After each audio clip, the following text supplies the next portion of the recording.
All right, the Reddit fueled stocks all plummeting today, a loss for the so-called little guys who banded together to gang up on hedge funds. But all's fair in love and war and trading, right? Robert Frank joins us now with the numbers on who owns stock and how much. Robert?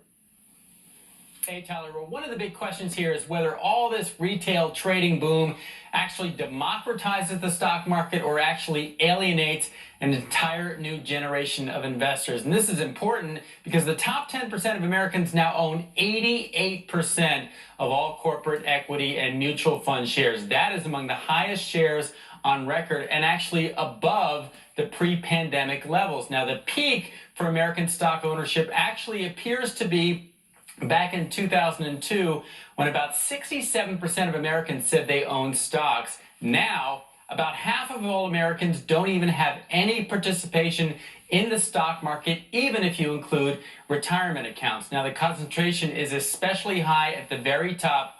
The top 1% now owns more than half of all stocks. They gained over $6 trillion in wealth since March. Now, generationally, today's millennials also lagging way behind the median value of their stock holdings, about a third less than Gen Xers at the same stage in life. You look at the disparities along racial lines, those are also getting worse. Stock ownership by Black and Hispanic households, now about half of that of white households. So Tyler, we need more Americans involved, have a stake in this market. We'll see when all the dust settles from these trades, whether some of them stay in. Well, this is a fascinating topic here about inequality of wealth, inequality of stock holdings. And of course, I guess my feeling here is that if you don't have discretionary surplus cash, it's very hard to get started in stock owning. If you are working just to pay the rent and put food on the table, it is very hard to separate out 1, 2, 3% of your earnings into a 401k or to open a stock market account separate from that.